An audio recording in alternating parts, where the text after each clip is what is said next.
Hello everyone, welcome back to essentials of Ayurveda. तो आज के द्रव्य गुण प्लांट सीरीज़ का हमारा प्लांट है अतिविषा और ये सारे पॉइंट्स हम लोग देखने वाले हैं। तो चलिए शुरू करते हैं।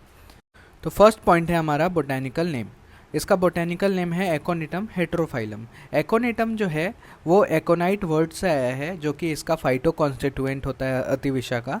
और दूसरा है हेटेरोफाइलम। हेटेरो मतलब अलग और फाइलम मतलब लीव्स, यानी कि इसमें डिसिमिलर लीव्स होते हैं।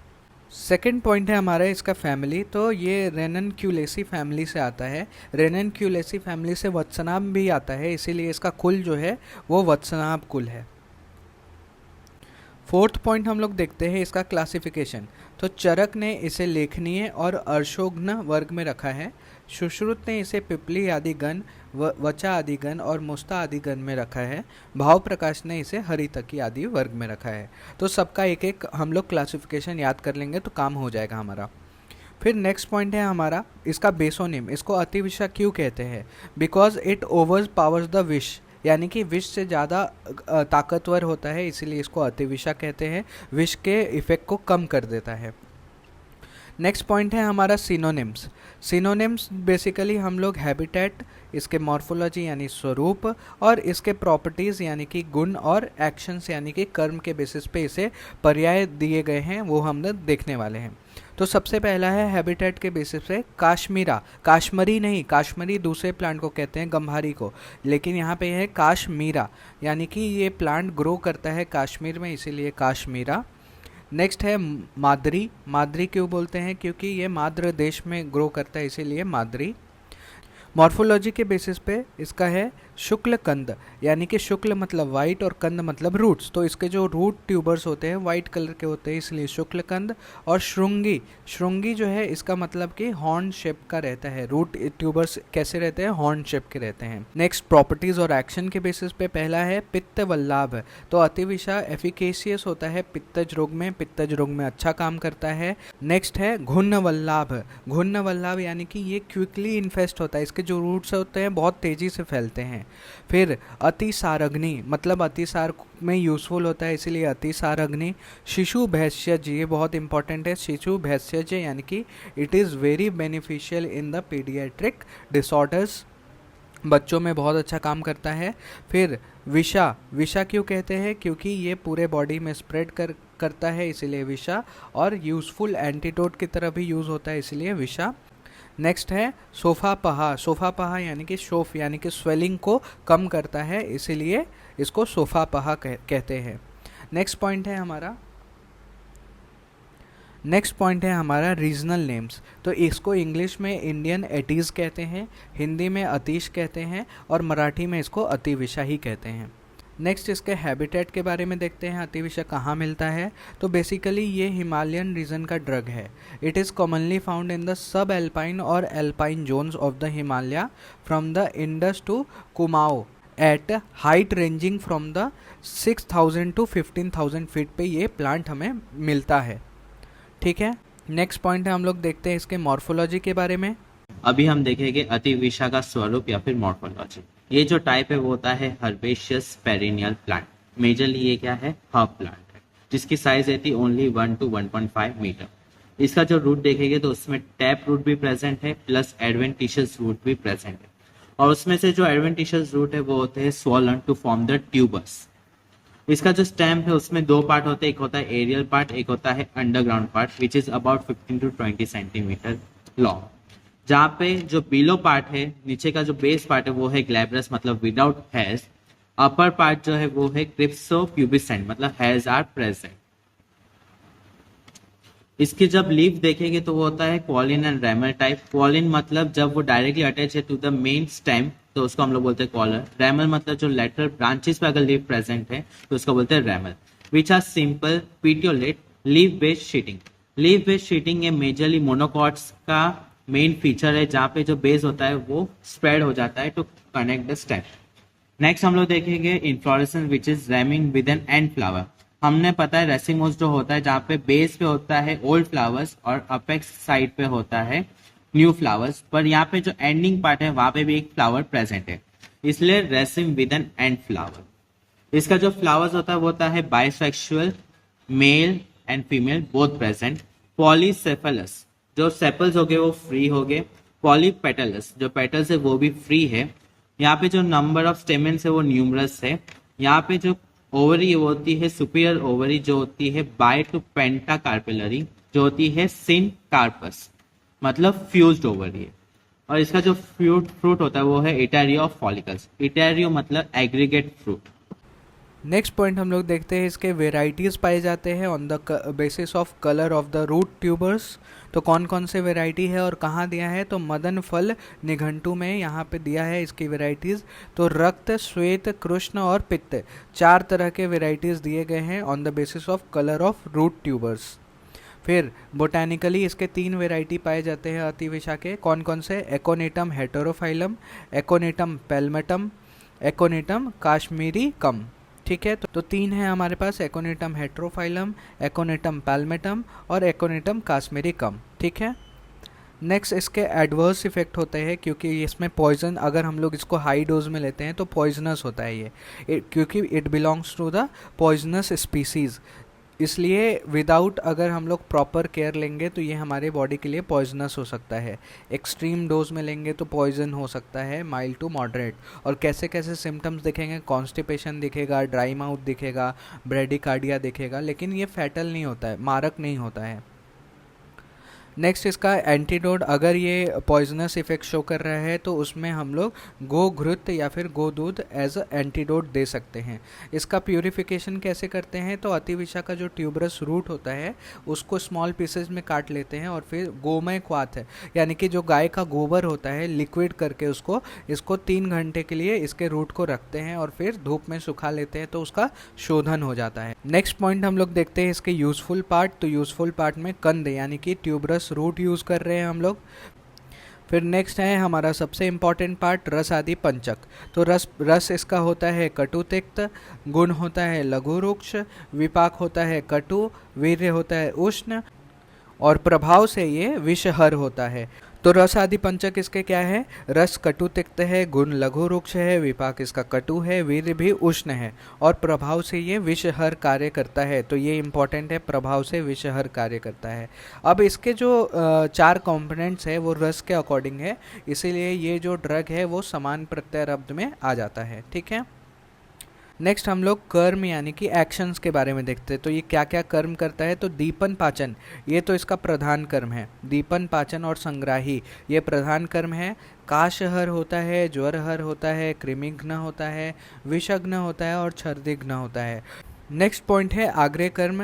तो चरक ने इसका सबसे श्रेष्ठ कर्म क्या बताया है, दीपनीय पाचनीय संग्राहिक सर्वदोष हरा नाम, यानी कि ये दीपनीय होता है, पाचनीय होता है, संग्राही होता है और सभी दोषों को हरता है, सभी दोषों को शांत करता है। नेक्स्ट हम लोग इसके फार्मेकोलॉजिकल एक्शंस की बात करते हैं। तो ये एंटीबैक्टीरियल होता है, एफ्रोडिसियक होता है यानी कि वाजीकरण होता है और टॉनिक होता है यानी कि बल्ले भी होता है।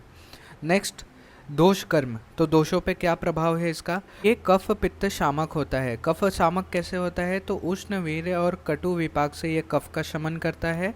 और पित्त शामक कैसे होता है, तिक्त रस से ये पित्त का शमन करता है। नेक्स्ट पॉइंट है हमारा रोगनता, थेराप्यूटिक इंडिकेशंस, कौन कौन से रोग में इसको देते हैं। तो पहला है अतिसार, ये तो याद ही रहना चाहिए क्योंकि इसके नाम पे पर्याय भी है। अग्निमांद्य में दे सकते हैं क्योंकि ये दीपनी पाचनी है। अजीर्ण में अगेन दीपन पाचन करता है इसलिए अजीर्ण में देते हैं। ज्वर में अगेन अग्निमांद्य रहता है इसमें। काश में, छर्दी में, कृमि में। बाल रोग इसको शिशु भैंसज बोलते हैं। और विष रोग यानी कि ये प्रभाव से विषहर होता है इसलिए विष रोग में भी दे सकते हैं। नेक्स्ट हम लोग देखते हैं आमयिक प्रयोग, बहुत इंपॉर्टेंट पॉइंट है। तो ये हम लोग आमयिक प्रयोग का मतलब क्या होता है, थेराप्यूटिक एडमिनिस्ट्रेशन, यानी कि पेशेंट को कैसे डिजीज में इसको यूज़ करना है, अतिविषा को किसके साथ यूज़ करना है, उसको कहते हैं आमयिक प्रयोग। तो फर्स्ट है हमारा कास यानी कि कफ। तो अतिविषा का जो कंद का जो चूर्ण है यानी कि जो ट्यूबरस रूट का पाउडर होता है उसको हम लोग मधु के साथ पेशेंट को देते हैं कास में और वो बहुत ही बेनिफिशियल होता है। सेकेंड है आमज अतिसार। अतिसार में भी कौन सा, आमज अतिसार, अनडाइजेस्टेड फूड की वजह से जो अतिसार हुआ है, डायरिया हुआ है, उसमें हम लोग देते हैं। तो पेया बनाना है, पेया लिक्विड ग्रूवेल बनाना है, सूप बनाना है बेसिकली। अतिविषा को नागर को यानी कि शुंठी को, और क्षार द्रव्य यानी कि जैसे नींबू का रस हो गया या फिर कांजी वगैरह हो गया, इन तीनों को मिला के एक ड्रिंक बनाना है सूप जैसा। वो बेनिफिशियल होता है आमज अतिसार में, क्योंकि ये दीपन पाचन करके उसको ठीक करेगा। तो नेक्स्ट हम लोग देखते हैं ग्रहणी रोग में। ग्रहणी रोग में कैसे, तो क्वाथ प्रिपेयर करते हैं। कैसे, अतिविषा को लेते हैं, उसमें शुंठी मिलाते हैं, उसमें मुस्ता मिलाते हैं, जो कि बहुत ही यूज़फुल होता है digesting the undigested food in the grahani rog. और ये पता है क्या, नागर, अतिविषा और मुस्ता ये एक मिश्रक गण है जिसको हम लोग कहते हैं त्रिकर्षिका। ठीक है, और नागर, अतिविषा, मुस्ता में हम लोग अगर गुड़ूची मिला देते हैं, त्रिकर्षिका में अगर हम लोग गुड़ूची मिला देते हैं तो ये बन जाता है चतुर्भद्र। क्या बन जाता है, चतुर्भद्र। ठीक है, तो ये हमारे पास दो मिश्रक गण हमें यहीं पे याद हो गए। एक तो त्रिकर्षिका जिसमें नागर, अतिविषा और मुस्ता आता है, और चतुर्भद्र में त्रिकर्षिका में गुड़ूची मिला देते हैं। नेक्स्ट पॉइंट है मात्रा यानी डोज। तो मूल का चूर्ण अगर देते हैं तो 1 से 3 ग्राम चूर्ण हम लोग देते हैं। नेक्स्ट पॉइंट हम लोग देखते हैं फाइटो कॉन्स्टिट्यूएंट। तो कौन कौन से फाइटो कॉन्स्टिट्यूएंट प्रेजेंट होते हैं, तो बेसिकली एल्केलॉइड्स होते हैं और ग्लाइकोसाइड्स होते हैं। क्या होते हैं, एल्केलॉइड्स और ग्लाइकोसाइड्स। तो एल्केलॉइड्स कौन कौन होते हैं, जैसे एटिसिन है, एटिडीन है, एकोनाइटिक एसिड है, फिर हेट्रोफाइलिन है, हेस्टिसिन है, ये सब जो है वो एल्केलॉइड्स हैं। और हम जानते हैं, पीछे भी हमने देख रखा है कि एल्केलॉइड जो है वो एंटी इन्फ्लामेटरी इफेक्ट शो करता है, एंटी पायरेटिक इफेक्ट शो करता है, एंटी माइक्रोबियल इफेक्ट शो करता है, और एनाल्जेसिक इफेक्ट भी शो करता है। ठीक है, और बेसिकली ये सबसे इम्पॉर्टेंट है, ये जो एटिसिन है ना, ये बेसिकली बहुत अच्छा microbial, anti microbial effect show करता है। और ये जो ग्लाइकोसाइड्स है ये basically anti diarrhoeal property show करता है। ये क्या शो करता है, एंटी डायरियल प्रॉपर्टी। ठीक है, और ये सब जो है ना, ये सब डाइजेस्टेंट की तरह भी हो सकते हैं, मतलब डाइजेशन को अच्छा करते हैं। ठीक है, इसीलिए तो आमज अतिसार में देते हैं। फिर एकोनिटिक एसिड है ना, ये बेसिकली बहुत इंपॉर्टेंट होता है, क्योंकि ये क्या करता है, ये सोडियम चैनल जो होता है उसको ब्लॉक कर देता है, सोडियम चैनल को ब्लॉक कर देता है। ठीक है, अब सोडियम चैनल को ब्लॉक करने के कारण पेन में रिलीफ करता है, इसलिए एनाल्जेसिक एल्केलॉइड्स क्या हैं, एनाल्जेसिक्स हैं। फिर ये फीवर को भी रिड्यूस करता है। ठीक है, फीवर को भी डिक्रीज करता है। नेक्स्ट पॉइंट हम लोग देखते हैं इसके रिसर्च कॉर्नर में बेसिकली उतना ज़्यादा रिसर्च नहीं है खास कुछ इसमें, लेकिन फिर भी इसमें 2 नए डाई टर्पेनॉइड एल्केलॉइड्स पाए गए हैं, जैसे हेट्रोफाइलिनीन ए और heterophylline B, along with 2 known alkaloids जैसे डाईहाइड्रोएटिसिन और दूसरा क्या है, लाइकोक्टोनिन। ठीक है, ये सभी जो है ना वो इसके रूट से, ट्यूबरस रूट से, एकोनिटम हेट्रोफाइलम अतिविषा के रूट से एक्सट्रैक्ट किए गए थे। ठीक है, नेक्स्ट रिसर्च में इसमें 2 न्यू एकोटिनिन टाइप नॉन डाइटर्पेनॉइड एल्कलॉइड्स पाए जाते हैं, जैसे 6 डिहाइड्रो एसिटाइल सेप एकोटिनिन और 13 हाइड्रोक्सिल एप aconitine, along with 3 known nor diterpenoid alkaloids जैसे लाइकोक्टोनिन, डेल्फेटिन और lappaconitine. It is also isolated from the roots of the aconitum heterophyllum. ठीक है, और ये सभी जो नॉन टर्पेनॉइड्स एल्केलॉइड्स है जो रूट ऑफ द एकोनिटम हेट्रोफाइलम से पाया जाता है, ये क्या होता है, ये एंटी बैक्टीरियल एक्टिविटी शो करते हैं। नेक्स्ट रिसर्च में ये पाया गया कि जो एकोनिटम हेट्रोफाइलम है Ativisha, it appear to stimulate the phagocytic function while inhibiting the humoral component of the immune system. ठीक है, नेक्स्ट है एकोनिटम हेट्रोफाइलम का एक सब्स्टिट्यूट है जिसका नाम है साइपरस रोटंडस, जिसमें सिमिलर प्रॉपर्टीज होती हैं अतिविषा से। नेक्स्ट हम लोग देखते हैं फॉर्मुलेशन। तो अति विषादी चूर्ण काश और ज्वर में देते हैं, महातिक्तादि घृत पित्तज कुष्ठ में देते हैं, पुष्यानुग चूर्ण अर्श और अतिसार में देते हैं, रुद्र आसव प्रमेह में देते हैं, फिर वशिष्ठ हरितकी काश में देते हैं, और मधुक आदि घृत जो है वो अर्श या फिर अतिसार में हम लोग देते हैं। ठीक है, तो इम्पॉर्टेंट कोई भी 3 याद कर सकते हैं हम लोग, जैसे अतिविषा चूर्ण है, फिर महातिक्त घृत है और रौद्रासो हम लोग याद कर सकते हैं। नेक्स्ट और बेस्ट पार्ट है हमारा मल्टीपल चॉइस क्वेश्चन, जिससे हम लोग पूरा प्लांट रिवाइज करते हैं। तो यूजफुल पार्ट कौन सा है अतिविषा का? Tuberous root. एटिसिन जो होता है किस में प्रेजेंट होता है? तो अतिविषा में प्रेजेंट होता है।